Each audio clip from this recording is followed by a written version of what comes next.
on va aborder quelques applications, d'accord? Et notamment où est-ce qu'on peut en avoir besoin. Et en fait, on va voir qu'on a essentiellement besoin de la forme exponentielle dans deux champs, au lycée en tout cas. Après, plus tard, je veux dire, si vous faites des études de maths, cette forme, en fait, c'est celle qu'on utilise tout le temps, d'accord? Mais pour le moment, en tout cas, au lycée, on a grosso modo deux applications. La première, c'est en trigonométrie et la deuxième, c'est en géométrie. Alors, en trigonométrie, on va aborder deux propriétés, d'accord? Donc, on fera la démonstration après de la deuxième. Pour tout réel θ, exponentielle θ, on a dit par définition, hein, c'est cos θ plus i sinus θ. Et exponentielle moins iθ, c'est cos θ moins i sinus θ. Alors pourquoi? Pour la simple et bonne raison que, en fait, exponentielle moins iθ, c'est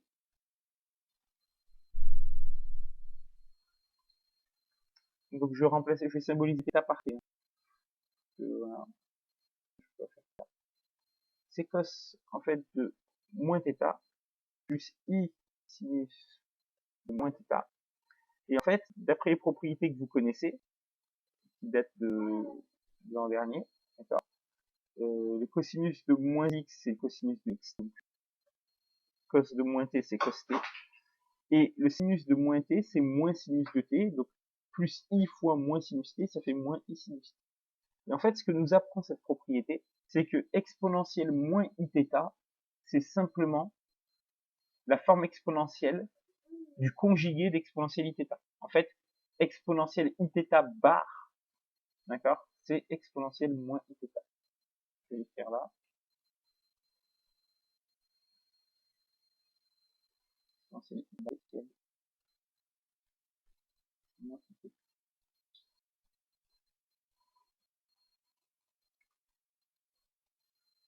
Deuxième petite propriété, pour tout réel θ, on a que le cosinus de θ, c'est exponentielle iθ plus exponentielle moins iθ. Et sinus θ, c'est exponentielle iθ moins exponentielle moins iθ sur 2i. Ces formules sont appelées les formules d'Euler, du mathématicien Euler. Alors, alors,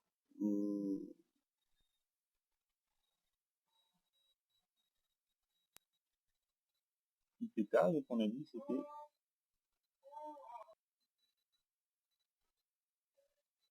cos θ plus i sin θ.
Alors, en géométrie, on va voir comment on peut investir la notation exponentielle.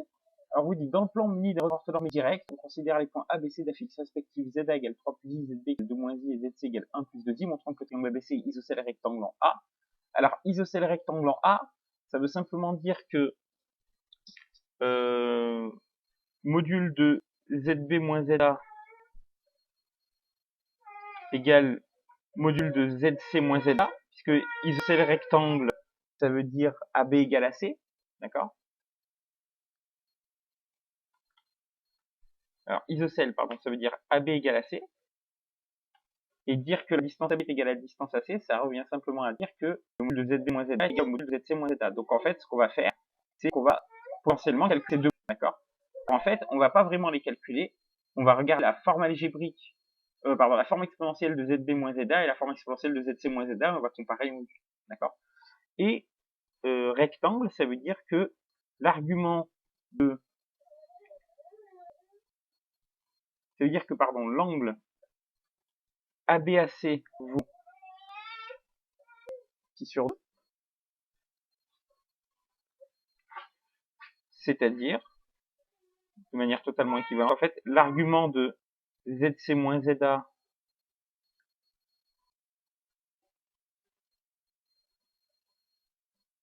sur ZB moins ZA, c'est une propriété qu'on avait vu ça avant les vacances, ça fait pi sur 2.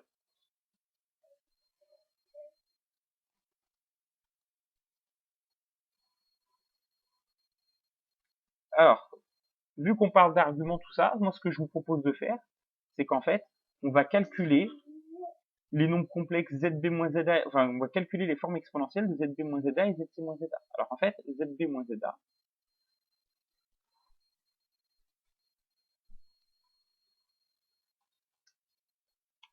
alors on a ZB moins ZA, qui vaut quoi? Eh bien, il vaut 2 moins I moins 3 moins I, qui fait moins 1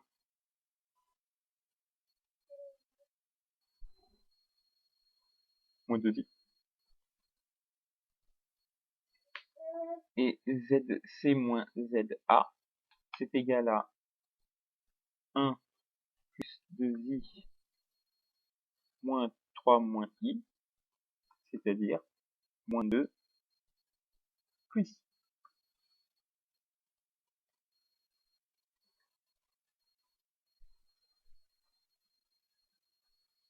Alors, je vais tricher encore un peu parce que là, je vois que... moi, je vois, hein, mais moi, je peux comprendre que vous ne voyez pas. En fait, on va montrer ça. On va démontrer que le module du nombre complexe ZB moins ZA sur ZC moins ZA sur ZB moins ZA vaut 1.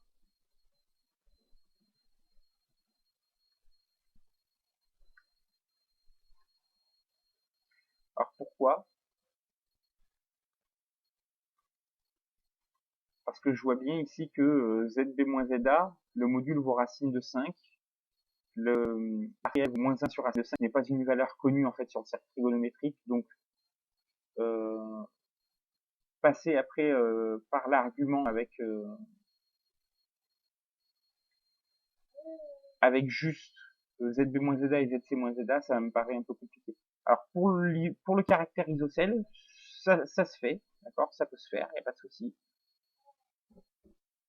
Par contre, pour l'argument, en revanche, on va avoir peut-être un peu plus de travail. Donc en fait, pour s'économiser du complexe ZB-ZA sur ZC-ZA, donc pardon, ZC-ZA sur ZB-ZA, et après je regarde le module, j'espère qu'il est de module 1 et d'argument pi sur 2, d'accord? Donc, déterminons la forme algébrique du nombre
Donc pour l'exercice 14-14, dans la première question, on vous demandait de résoudre l'équation z carré moins 2z plus 4 facteur z carré plus 4 est égal à 0. Donc, hein, dans C comme dans R, on a une propriété qui s'appelle la propriété d'intégrité qui dit qu'un produit de facteurs est nul si et seulement si au moins un des facteurs est nul. Donc écrire que z carré moins 2z plus 4 facteur z carré plus 4 est égal à 0, ça revient à écrire que z carré moins 2z plus 4 est égal à 0 ou que z carré plus 4 est égal à 0. Donc on va résoudre ces deux équations indépendamment. Z carré moins 2z plus 4 égale à 0. Alors ici, moi j'ai repris, typiquement c'est un sujet de bac, hein, j'ai repris le corrigé tel qu'il était. Là, vous gênez pas, vous faites delta. Hein. Delta c'est 4 moins 16, donc moins 12, d'accord. Donc 2 racines, 2 moins racine de 12 sur 2, ce qui fait 1 moins i, enfin 2 moins i racine de 12 sur 2, ce qui fait 2 moins 2i racine de 3 sur 2, donc 1 moins i racine de 3, et l'autre c'est le conjugué, 1 plus i racine de 3, d'accord. Eux, comment ils l'ont fait? Ils ont écrit que z carré moins 2z, c'était le début du développement de z moins 1 au carré. Donc z moins 1 au carré, ça fait z carré moins 2z plus 1. Mais il n'y a pas le plus 1, donc on met moins 1. En gros, c'est comme la recherche de la forme canonique. Donc z moins 1 au carré fait z carré moins 1 au, enfin, z carré moins 2z plus 4, pardon, ça fait z moins 1 au carré moins 1 plus 4. Donc ça, c'est égal à 0. Qui fait z moins 1 au carré égale moins 3. Et moins 3, c'est le carré de i racine de 3. Donc en fait, vous avez a carré égale b carré. Donc on sait que a carré égale b carré si et seulement si soit a égale b, soit a égale moins b.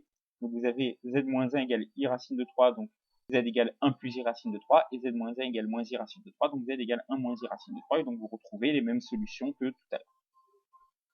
La deuxième équation, z carré plus 4 égale 0. Là par contre, on n'est pas obligé de passer par delta, d'accord, puisque ça fait z carré égale moins 4. Moins 4, c'est le carré de 2i. Donc vous avez z carré égale 2i carré, ce qui fait z égale 2i ou z égale moins 2i. Donc du coup, cette équation de départ, z carré moins 2z plus 4 facteur carré plus 4, égale à 0. Elle a 4 solutions. 1 égale 1 plus i racine de 3, 1 moins i racine de 3. La question de A, on vous demandait de mettre ZA et ZB sous forme exponentielle. Donc ZA et ZB sous forme exponentielle. Donc il faut calculer le module de ZA. Alors ici ils ont calculé le module de ZA au carré, ce qui nous permet de ne pas prendre la racine en fait, d'accord, sachant que le module de ZA c'est racine de 1 au carré plus racine de 3 au carré, ce qui fait racine de 1 plus 3, racine de 4, ce qui fait 2. D'accord, donc ZA vaut 2. Et du coup, alors là par contre c'est très intelligent. En fait, au lieu de passer par la recherche du cosinus et de sinus, ce qui reviendrait à dire en fait que le cosinus de θ, si θ est un argument de ZA, le cosinus de θ c'est partie réelle sur module, donc 1/2, et le sinus de θ c'est partie imaginaire sur module, c'est-à-dire racine de 3 sur 2. Et bien en fait, ce qu'ils ont fait, c'est qu'ils ont pris ZA, donc 1 plus i racine de 3, ils ont factorisé par le module, et ça on sait directement que c'est cos θ, et ça on sait directement que c'est sinus θ. Donc en fait, on sait que cos θ vaut 1,5, sinus θ vaut racine de 3 sur 2, et du coup, 1,5 racine de 3 sur 2 correspond au cosinus et au sinus de pi sur 3. Je reviens. Je disais, ZA, son écriture trigonométrique, c'est 2 cos pi sur 3 plus i sinus pi sur 3, soit en écriture exponentielle, en fait, 2 exponentielle i pi sur 3. ZB, bon, on fait la même chose, hein. ZB, c'est 2i. 2i, i c'est exponentielle i pi sur 2, donc directement, ZB, c'est 2 exponentielle i pi sur 2. Donc, en fait, ce qu'on remarque, c'est que ZA et ZB, ils ont le même module, hein. Donc ça veut dire que la distance OA est égale à la distance OB, elle vaut 2. Donc A et B appartiennent au cercle de centre OE de rayon 2. D'accord. Hein, je rappelle que le module d'un nombre complexe, c'est la distance du point image à l'origine du repère. D'accord. Dans le module, c'est ça en fait. C'est la distance OA et le module ici, c'est la distance OB. D'accord. La 2B, donc on vous dit faire une figure. Elle est certainement sur la figure. Donc comment on place les points A et B? Bien, vous tracez votre repère, vous tracez votre cercle de rayon 2, B est ici. Pour A, en revanche, c'est un peu plus difficile de placer le point de coordonnée 1 racine de 3, mais par contre, en fait, au lieu de le placer en termes de coordonnées, on peut le placer en termes de module et argument. D'accord? En fait, ce qu'on remarque, c'est que votre point A, il est sur le cercle, puisqu'il est de rayon 2, et il a pour partie réelle, ZA, il a pour partie réelle 1. D'accord? Donc en fait, il suffit de tracer cette droite-là, et vous voyez que cette droite, elle a 2 points d'intersection avec 1 est positif et 2. A, il a une ordonnée positive, donc forcément, en fait, sans construire ou avoir la valeur exacte de racine de 3, enfin la valeur décimale exacte de racine de 3 qui n'existe pas, on peut très bien le point de coordonnée 1 racine de 3 de manière exacte, d'accord? Il est ici ce point. Question 2C. Donc, on vous demandait une mesure de l'angle orienté OA ou B, si je ne m'abuse. C'est ça?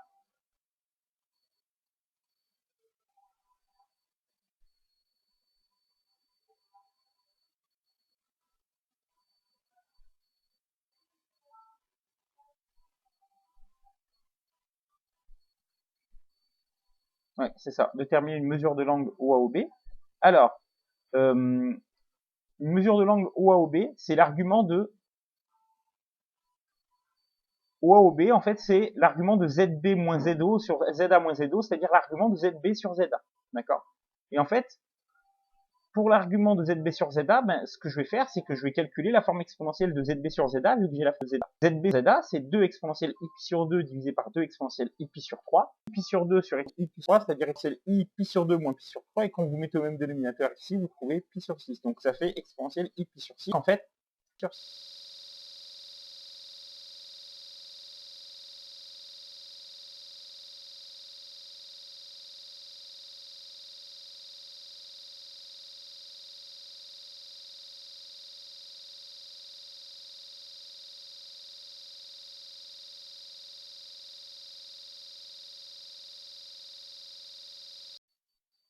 Alors, l'objet de la question 3a était de placer le point F, x égale ZA plus ZB sur la figure précédente, et de dire OFB était un losange. Alors, ZA plus ZB, ça veut dire passer à la ZA plus ZB, avec on utilise ce qu'on appelle la règle du parallélogramme, d'accord? OA plus OB, c'est la diagonale. Simplement, en fait, pour le construire, vous prenez OA, vous tracez une droite et vous prenez la longueur ici que vous rapportez là, d'accord? Et là, vous avez votre F. Et ensuite, démontrer que c'est un losange, eh bien, c'est un parallélogramme par construction, en fait, puisque ZF égale ZA plus ZB, ça veut dire que OAFB est un parallélogramme, qui a en plus deux côtés conséquents à OB. Conclusion, OAFB est bien un losange. Et ses côtés sont de mesure 2.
Je suis obligé de reprendre depuis le début.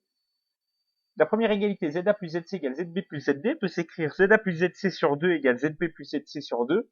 Et ça, en fait, c'est l'affixe du milieu du segment AC, ça c'est l'affixe du milieu du segment BD, ce qui prouve qu'en fait, les segments AC et BD ont le même milieu, ce qui donc démontre que le quadrilatère ABCD est un parallélogramme.